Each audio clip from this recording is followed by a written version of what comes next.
근데 한 명이 당뇨를 앓고 있다. 이게 사실입니까? 네, 사실입니다. 네?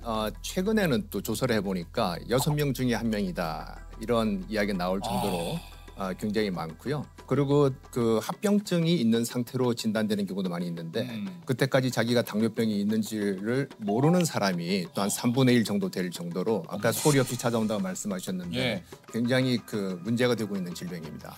도대체 당뇨가 어떤 병인가? 네. 이게 말 그대로 우리의 있다. 소변에 당이 있다 그런 얘기입니까? 예, 정확합니다. 그러니까 소변에 당이 있는데 소변에 당이 있으려면은 혈액 중에 포도당 농도가 올라가 있어야 돼요. 정상보다 높으면 소변으로 빠져나오게 되는데 그래서 당뇨병이라고 이렇게 부르고요. 기원 5세기경에 인도에 화타와 편작이라고 불리는 의사들이 있어요. 유명한 네네네. 사람이. 이분들이 당뇨 환자의 소변을 처음으로 찍어 먹어봤어요. 네. 달더라. 그래서 당뇨병이라는 말이 생겼거든요. 그분들이 찍어 먹어보면서 예, 예. 실제로 변이 좀 달다. 소변이. 소변이. 네. 변이 아니고. 변을 찍어 먹기는 큰 용기가 소변이. 필요해. 작은 변이. 당뇨병도 하나의 병이 아니라 1형 당뇨병, 2형 당뇨병, 임신성 당뇨병, 특이형 당뇨병 이렇게 네 가지로 구분을 하고 있습니다. 당뇨병도 이렇게 여러 가지가 좀 있네요. 예, 여러 가지가 있습니다. 아니 그렇다면 이게 저 당뇨의 증상들 어떤 네. 게 좀 있습니까? 증상은 굉장히 다양한데요. 이 혈액 중에 포도당 농도가 높으면 소변으로 빠져나오는데 포도당은 물귀신 같은 그런 게 있어요. 혼자는 못 나가고 물을 끌고 나갑니다. 그러면 소변량이 많아지고요. 소변을 자주 보지요.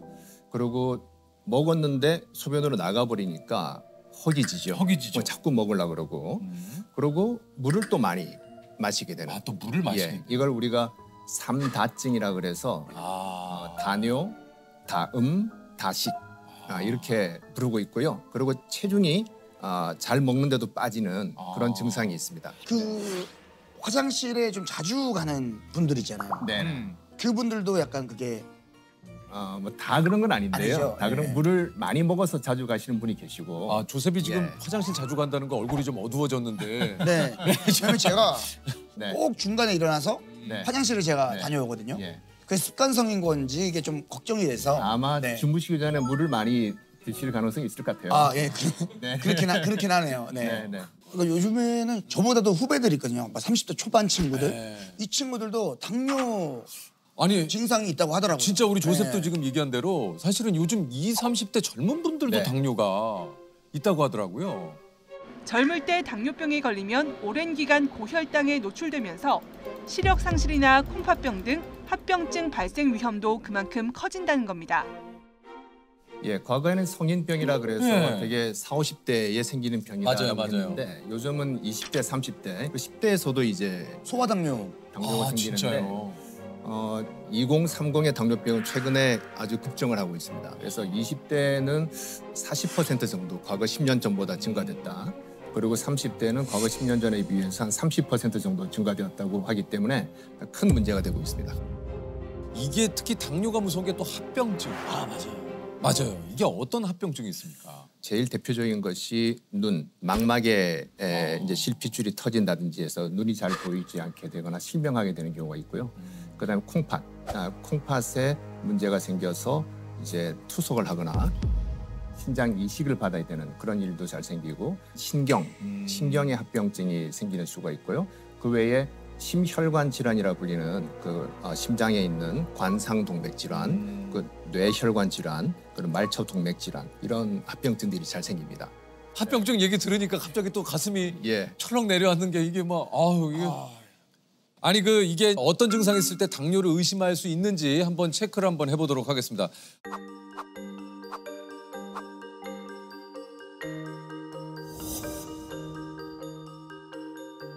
한번 우리 보시는 시청자 여러분들께서도 한번 같이 한번 체크를 한번 해보시죠. 예, 일단 첫 번째로 아까 선생님도 얘기하셨지만 이제 목이 자주 마른다. 예. 두 번째 항상 나른하고 의욕이 없다. 예. 세 번째 많이 먹어도 공복감이 생긴다. 그러니까 이게 계속 허기진다는 얘기죠. 네, 맞습니다. 그리고 네 번째 잘 먹어도 살이 빠진다. 그러니까 굉장히 많이 먹는데도 살이 빠진다. 네. 예. 그다음에 소변을 자주 본다. 몸에 부스럼이 생긴다. 눈이 침침하다. 아무 증상이 없다. 어이?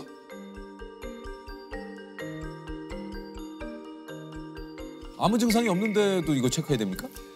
건강 검진을 많이 받으시거든요. 특히 우리나라에서는. 그렇죠. 그래서 검사 결과 혈당이 높다라고 해서 찾아오시는 분들이 대부분입니다. 네. 아무 증상 없이 오시는 분들이 더 많습니다. 아, 네. 당뇨가 유전이다. 예, 이런 얘기가 또 있지 않습니까? 이게 이제 네. 우리 부모님이 당뇨라 난 좀 조심해야 돼. 이런 얘기들도 좀 주변에서 많이 하시고 어떻습니까? 이게 100% 유전입니까? 우리 당뇨병 중에서 제일 많은 거는 2형 당뇨병인데 2형 당뇨병 같은 경우는 부모님 한쪽이 당뇨병이 있으면 내가 당뇨에 걸릴 위험이 2배가 증가가 돼요. 그리고 두 분이 다 당뇨가 있으면 거의 한 4배 정도까지 증가될 수 있기 때문에 유전적인 성향은 강하다라고 말할 수 있고요. 하지만 조선시대나 지금이나 우리 유전자는 크게 변하지 않았어요. 네. 과거에도 당뇨병 관계된 유전자가 있었는데 당뇨가 없었기 때문에 환경적인 요인이 강하다.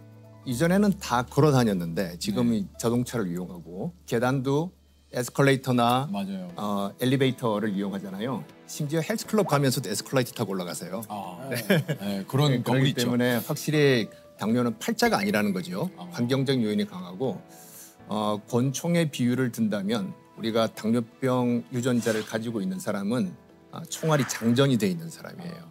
당뇨병 유전자가 없는 사람은 그 총알이 장전이 안 돼 있고 하지만 방아쇠를 당기는 거는 본인입니다. 그러니까 식이 요인 그리고 운동을 잘 안 하게 되는 그런 생활 습관에 따라서 그 방아쇠를 당기는지 아니느냐가 결정되기 때문에 우리가 뭐 집안에 당뇨병이 있다고 해서 너무 실망하지 마시고 잘 노력하시면 방아쇠를 안 당길 수가 있는 거죠. 코로나19 확산으로 활동량이 줄고 배달 음식 등 기름진 음식 섭취가 늘어나며 비만 인구가 늘어난 게 큰 영향을 미친 것으로 보입니다. 그러니까 이제 당뇨와 또 비만의 또 좀 이 연관성 네. 어떻습니까? 아주 밀접한 연관이 있습니다. 그래서 여러 가지 그 비만과 동반된 그 인슐린 저항성이라는 게 있는데요. 인슐린 저항성이라는 거는 그 인슐린이 만들어지긴 하지만 작용을 잘 못하는 상태인데 비만, 특히 복부 비만이 있을 때 그때 인슐린 저항성이 증가되는데요. 그러면 인슐린은 나오긴 하지만은 작용이 떨어져 있는 거죠. 예, 그래서 혈당이 올라가고 다른 합병증들이 잘 생깁니다. 마른 사람은 또 그렇다고 당뇨병에 안 걸리느냐? 이건 어떻습니까? 비만은 인슐린 작용의 문제인 인슐린 저항성과 관계되고 마른 사람이 생기는 당뇨병은 인슐린 분비가 잘 안 되는 거예요. 그렇기 때문에 마른 사람임에도 불구하고 당뇨병은 생길 수는 있습니다. 네. 그러니까 마른 사람이라고 해서 나는 뭐 당뇨, 뭐 몸 체중 관리 잘하고 있어 해서도 이게 또 방심하면 안 되는 거군요. 네. 이게 좀 그 당뇨를 피할 수 있는 한편으로는 또 좀 잘 다스릴 수 있는 식습관 이게 좀 어떤 음식을 좀 먹어야 됩니까? 그 식이 습관에 대해서 꼭 당뇨병 환자가 아니라도 저한테 물어보시면은 3가지 정도를 이야기를 합니다. 첫 번째는 이 음식의 재료를 알 수 있는가. 그 말은 뭐냐면 가공식품 같은 경우는 뭘로 만드는지 잘 모르잖아요. 모르죠. 그런데 신선한 재료로 지금 만든 음식은 다 재료를 알 수가 있습니다. 그래서 신선한 음식을 먹자는 이야기고요. 둘째는 총천연색의 식단을 가지자. 청천연색의 식단. 예, 그러니까 미국 그 심장 학회에서는 eat more colors. 그래서 색깔을 더 많이 먹으라라고 하는데 이 그 식판에 놓여 있는 음식들의 색깔이 다양하면 골고루 먹고 있다는 거예요. 다양하게 먹어라. 라면 같은 경우에도 어떻게 드세요? 이렇게 그냥 끓여 드시면 그냥 벌겋게 보이잖아요. 근데 파 송송 계란 탁만 하더라도 좀 색깔은 더 건강해 보이는 그런 부분이기 때문에 다양한 색채를 먹는다는 거는 뭐냐면 한 가지 영양소, 한 가지 성분에 국한되지 않고 골고루 먹게 된다는 의미가 되겠습니다. 그다음에 세 번째는 삼백, 3가지 흰색을 좀 줄이자라고 하는 건데요. 흰설탕, 흰소금, 흰쌀밥 이 정도, 그러니까. 혹은 흰 밀가루, 그 정도를 추천드리고 있습니다. 하얀 게 맛있어요. 맛있죠? 근데 그 300을 줄여야 되네요. 네, 그죠? 네. 집에서 흰쌀 거의 안 드시고 현미나 잡곡을 예, 저는 현미하고 잡곡을 해서 먹습니다. 네. 예, 그것도 심지어는 어떤 분들은 또 속에서 안 받는다는 분이 계시기 맞아요, 때문에 맞아요. 그럴 때는 백미를 드셔도 괜찮은데 양을 좀 줄이시라고 줄이고. 이렇게 말씀을 드리죠. 네. 이제 300, 뭐 이제 이걸 얘기를 좀 하셨는데 모든 음식이 거의 설탕이 진짜 많이 들어가잖아요. 이게 좀 그 설탕과 당뇨의 연관성은 어떻습니까? 그러니까 설탕을 많이 먹어 생겼느냐 아니면은 지방을 많이 먹어 생겼느냐 하는데 설탕과 지방에 공통점이 있어요. 뭡니까? 고칼로리. 예, 고칼로리 음식 그리고 고도로 정제돼 있는 이런 그런 영양소들이기 때문에 그런 걸 많이 섭취해서 살이 찌고 인슐린 저항성이 생기고 운동까지 안 하게 되면은 당뇨병이 잘 생기죠. 네. 이게 요즘 그 제로 음료수 되게 많잖아요. 예, 맞아요. 예, 슈가 제로 재료를 이제 내세우는 그 제품들이 굉장히 많은데 요거는 좀 많이 마셔도 어떻습니까? 이게 지장이 없는 겁니까? 단기적으로는 그 체중 조절에도 도움이 돼요. 도움이 되고 혈당 조절에도 일부 도움이 되는데 장기적으로 봤을 때는 그렇지 않다라는 거고요. 또 반대의 연구 결과도 있습니다. 뭡니까? 먹었더니 더 살이 더 찌고 더 안 좋더라 하는 그런 연구 결과들이 있는데 주변에 아마 다이어트 음료 드시는 분들 한번 살펴보시면 좀 독특한 행동을 발견할 수가 있어요. 예를 들어서 햄버거 집에 갔습니다. 콜라를 제로 칼로리로 달라고 하면서 패티 하나 추가요. 치즈 추가요. 프라이 하나, 프렌치 프라이 하나 추가요. 이렇게 되기 때문에 나는 이만큼 노력했으니까 보상을 받아야 돼. 이런 생각을 해서 다른 걸로 그런지 채우는 거군요. 포테이토에 치즈 뿌려가지고. 네. 그러니까 건강을 위해서 설탕을 좀 줄이기 위해서 제로 음료를 찾지만 그거보다 더 많은 음식을 시켜서 이 제로를 선택한 의미를 퇴색시키니까 별 의미가 없다. 그러면은 이제 가끔 이제 주류, 그러니까 술을 즐기시는 분들 중에서도 뭐 이런 얘기들이 있거든요. 와인은 당이 많이 들어가 있는 그 술이고 상대적으로 뭐 증류주는 좀 당이 적게 들어가 있다. 뭐 그런 얘기 있잖아요. 뭐 맥주. 그럼 그나마 추천하신다면 어떤 게 좀 괜찮았습니까? 술이 알코올로 돼 있잖아요. 알코올은 지방 다음으로 칼로리 밀도가 높은 지방은 9kcal, 탄수화물은 4kcal인데 술은 7kcal예요. 꽤 높아요. 술이 칼로리가 그렇게 높아요? 높습니다. 그런데 영양소는 없고 칼로리만 있기 때문에 우리가 공허한 칼로리 이렇게 부르거든요. 술은 공허한 칼로리야 그러면 칼로리만 있고 다른 영양소가 없다는 겁니다. 뭐 비타민, 미네랄 등등등 이런 게 없이 칼로리만 있다. 칼로리 폭탄이다 이렇게 보시면 되기 때문에. 아니 이것도 좀 궁금합니다. 식후에 과일을 꼭 드시는 분이. 맞아요. 그게 또 위험하다는 얘기도 또 있던데. 아니 그러니까 이제 과당도 상당히 이게 어쨌든 당이기 때문에 좀 위험하다는 얘기가 많은데 요거 좀 어떻습니까? 뭐 과일 드시는 거는 좋은 부분인데요. 그렇죠. 근데 그 한 가지 주의해야 할 부분이 뭐냐면 과거의 과일과 지금 현재의 과일을 한번 생각해 보시면 당도가 무지하게 높아졌어요. 제가 어릴 때는 수박 설탕에 찍어 먹었던 일이 많이 있었는데 요새는 맞아. 그냥 먹어도 충분한 정도로 당도가 요즘 진짜 높잖아요. 그렇게 개량이 된 거죠, 품종이. 그렇기 때문에 서양에서 영양학 하시는 분들은 현대의 과일은 나무에 달려있는 달달한 간식이다. 이런 표현도 하고 그래요. 그렇기 때문에 그 정도로. 너무 많은 양을 섭취하시는 것은 곤란하다. 그렇게 생각하고 있고요. 당뇨병 환자들께서는 혈당을 측정해보고 그 양을 가늠하시면 돼요. 드시지 말라는 게 아니라. 그래서 일반적으로는 그 음식점에 가셔서 식사하고 나올 때 후식 나오잖아요. 그 정도. 뭐 그 정도 드시는 거는 큰 무리는 없는 것 같습니다.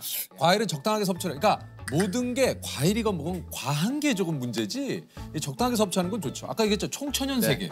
과일이야말로 총천연색 아닙니까? 맞습니다. 적당하게 먹는 거 그러니까 좋아요. 이게 형 뭐가 어렵냐면 적당하게 식사하시잖아요. 그렇죠. 그럼 저는 적당한 식사가 그러니까 예를 들면 제 스스로가 저는 먹다가 이제 이 정도면 좀 잘 먹은 것 같은데가 적당한 것 같은데. 그거는 물리적인 포만감이에요. 우리는 생화학적인 포만감을 느껴야 되는데 천천히 드시면 알아서 그만 해주는데 빨리빨리 드시면 이게 물리적으로 부풀다가 이거 안 되겠네? 그 포만감으로 멈추게 되시면 살이 많이 찝니다. 어렵다. 네. 너무 어렵다. 아니 근데 이제 밥을 먹는 순서만 바꿔도 이게 혈당 수치를 낮출 수 있다.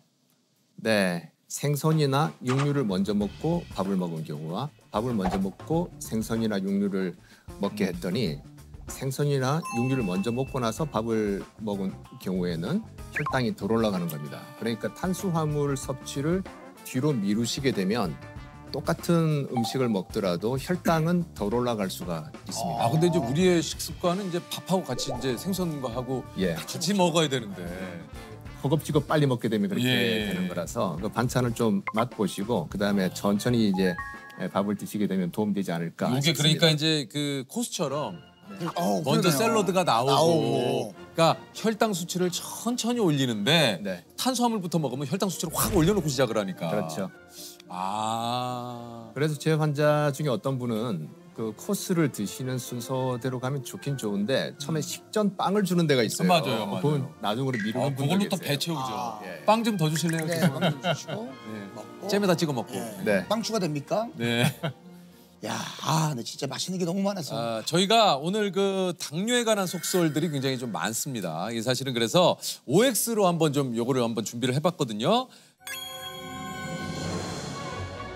당뇨에 가장 안 좋은 음식은 밥, 전분, 감자, 쓰리 콤보의 카레다.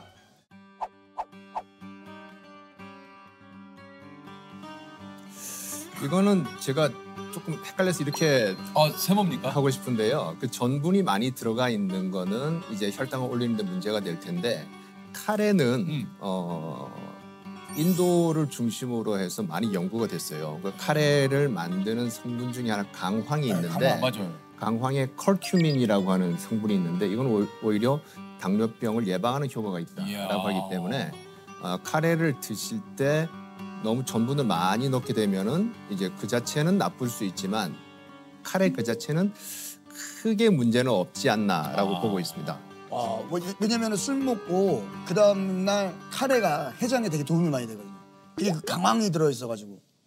해장에 대해서는 제가 연구를 죄송합니다. 조셉이 좀 그 식당을 많이 다니기 때문에 네. 카레식 전문 식당 갔었어요? 아니 뭐 카레 전문 식당 가면 숙취해서 그러기보다 이제 강황이 몸에 좋다. 강황이 네, 몸에 강황. 좋다. 다음입니다.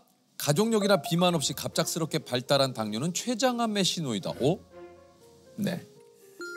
예, 맞습니다. 특히 연세 드신 분들 중에서 특별히 가족력도 없고 그동안 당뇨병의 위험 신호가 없었는데 갑자기 발생한 당뇨인 경우에 아주 일부가 췌장암인 경우가 있습니다. 그래서 저희도 그런 환자분들이 왔을 때 제일 긴장을 하게 됩니다. 이게 가족력도 없고 아무 문제가 없던 분이 갑자기 당뇨가 생기면 네. 췌장은 잘 보이지도 않아가지고 이게 잘 안 그러니까요. 보입니다. 네. 숨어있기 때문에. 초음파를 대도 잘 안 보일 수 있어요. 네. 특히 비만한 분들은 이 췌장이 위장 뒤에 등 쪽에 바짝 붙어 있거든요. 그래서 초음파를 갖다 대도 잘 안 보이는 경우가 많이 있습니다. 아이고. 다음은요. 당뇨는 치매를 불러일으킨다. 네, 뭐 인과관계가 있다는 건 아니고 어떤 연관성이 있다는 건데요. 그러니까 치매가 뭐 인구 1000명당 9명 정도 생긴다면 당뇨가 있는 분들은 1000명당 10명 정도 생기는 그런 정도의 위험이라고 보시면 되고요. 이 두 가지가 발병 메커니즘이 좀 비슷한 부분이 있고 그다음 또 하나는 뭐냐면 당뇨 환자들 중에서 혈당 조절을 너무 철저히 하다 보니까 저혈당이 생길 수가 있는데 그러면 우리 뇌 세포가 조금 손상을 받게 됩니다. 네, 그렇기 때문에 저희가 그 연세가 있으신 당뇨병 환자들 볼 때는 너무 철저하게 해서 저혈당이 생기는 수준까지는 가지 않는 거를 또 목표로 삼고 있습니다.